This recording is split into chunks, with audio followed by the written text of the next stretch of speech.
Hello everyone, this is Isha for Pinkfresh Studio. Today I'm sharing a fun one layer card using masking technique and a shaker card. I had a few questions on my recent shaker card with alphabets, so I decided to share the process with you here. For today's card, I am going to use the butterflies in bloom stamp set, coordinating dies along with the coordinating stencils.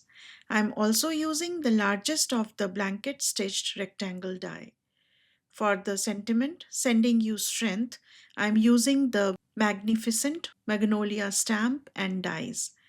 To create the shaker word hi, I'm using the Jody Uppercase Alpha. To start, I will prepare the word hi, place the H and I alphabets onto the craft mat. It's easy to align with the help of the vertical and horizontal lines of the mat grid lines. Once I am happy with the placement, I will add a masking tape over the letters and our word is ready. I have a white card which I placed on my stamping tool. Now I am positioning the stamp where I want. Before applying the ink, I am masking the two butterflies using post-it paper. Apply detail black ink to the stamp, remove the post-it paper and stamp onto the white panel. Notice I have put the word hi to help me position the floral clusters. Here I am stamping twice to get a good impression. This is a big advantage of a stamp positioner. I'm using Altenew Stamp Wheel 2.0 here. If you have a MISTI, that would work as well. Since I didn't clean my stamp, I added a clear acetate sheet onto my panel. This is so we won't get any ink marks on the panel while we fiddle around with positioning the stamp how we like. Remove the acetate and the word dies. Once I am happy with the placement of the floral cluster, I pick the stamp with the acrylic plate, mask the stamp using post-it paper. Ink using black ink, remove the masking paper and stamp onto the card. In the similar way, I stamped the third cluster too.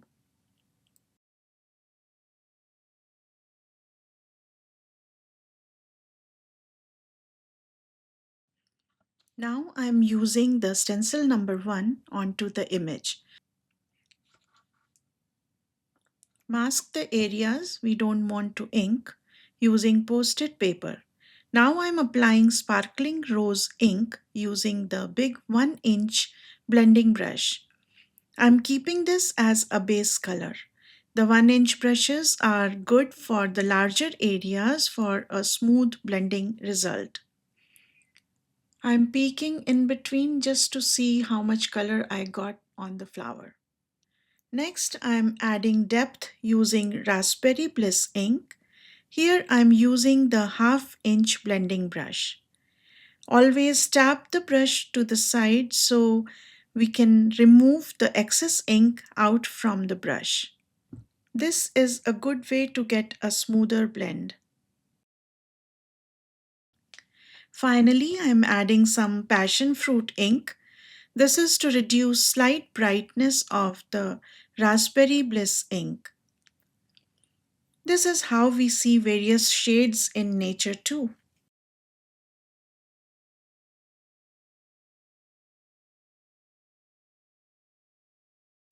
Remove the stencil and in the similar way, I colored in all the 3 clusters from the stencil number 1.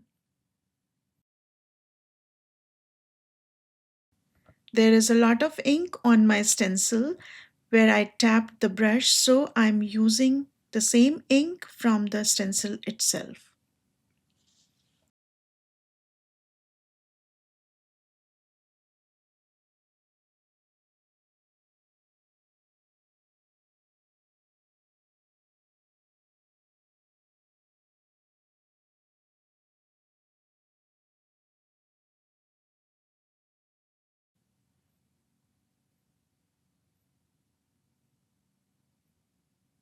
Keep wiping the stencils in between using a cloth.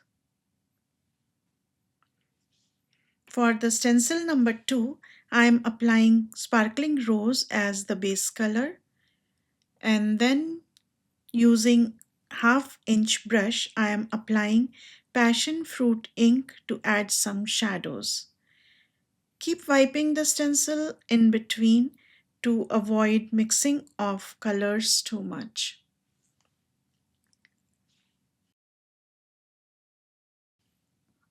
I am removing the stencil a little bit to see if I have enough color onto the flower. Once this is done, I am taking Raspberry Bliss ink and lightly applying the whole image to match it to the colors we had on the first layer. I forgot to mention that I added post-it paper to the stencil edges. This is to keep the rest of the panel clean. In the similar way, I'm going to add color to all the 3 clusters. Next, I'm adding color to the yellow florals. I took stencil number 3, masked the areas using post-it paper, and then using half-inch brush, I'm applying sweet mustard ink over the image. Then to add depth, I am using marigold ink. I felt that there is a lot of sweet mustard ink onto my stencil, so wipe the stencil once and then continue with marigold ink. Remove the stencil and reposition its place onto the other flowers. I have sped up the ink sponging so the video won't be too long and you won't get bored.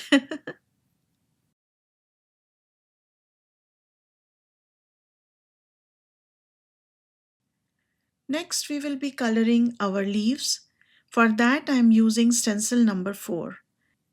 I am adding fresh pear ink all over the stencil as my base color. Then I took some sparkling rose and added color to some of the areas. I am adding grassy knoll ink to give some bright, fresh green color to the leaves. Finally, I am adding olive ink to the leaf's base. This is to give depth to the leaves. I am going to color all the leaves in the same way. Now I will die cut some masks. I have this masking paper roll, but you can use a copy paper too.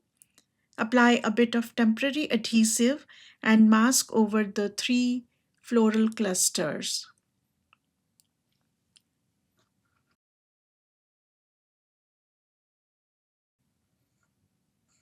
Here I am cutting the extra hanging part. Since I will be doing a lot of ink blending, I am applying some washi tape so the masks won't move. Now I am going to add color to the background, for which I am using a 1-inch blending brush with sky blue ink. Keep adding color till you feel you have enough color for the background. Next, I am taking summer shower ink and applying it more towards the mask in a round movement. I am going to take a peek now to see if there is enough color. Even if you feel the ink blending is not smooth in some places, let the ink dry. Pinkfresh inks become smoother once they dry. To add the depth, I am adding seaside ink using half-inch blending brush only to the edges of the mask. So this will give us a slightly darker color around the images. Now, when we die cut the mask using the dies, we will get a white outline around the stamped images. To finish, I am adding summer shower ink onto the whole panel. I am taking some white acrylic paint to add some splatters to the panel. Now the best fun part is to reveal the images.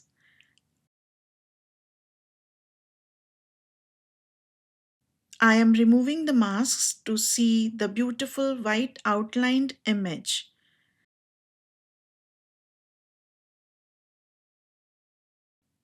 Next, I am putting my high word and I die cut it.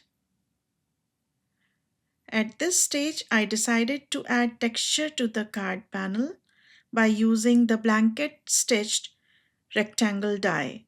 This gives a beautiful and elegant look to the panel. I'm going to adhere the word to the card base. For that, I'm using masking tape to adhere the negative die cut panel to the card. This will help me with the correct placement of the letters on the card base. Here I am adding some liquid adhesive and then I am going to adhere the letters. Remove the panel and put a stamping block onto the letters.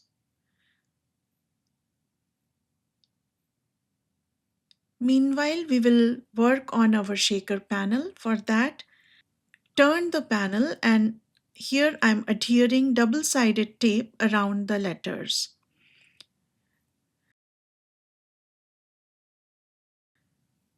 Remove the backing paper and adhere an acetate panel over it.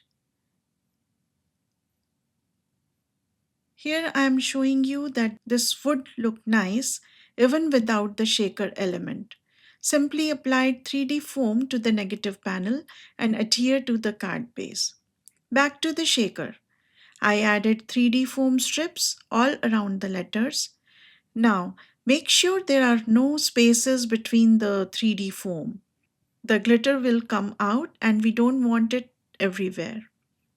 Add the glitter and some hard confetti.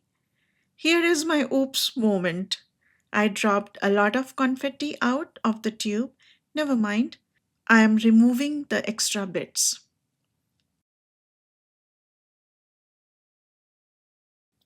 Remove the backing paper and add another piece of acetate. This will give us the ease of turning the panel and adhering it to the card base to the exact position. Now I am adding some more 3D foam tape to the rest of the panel. Remove the backer and adhere the panel to the card base.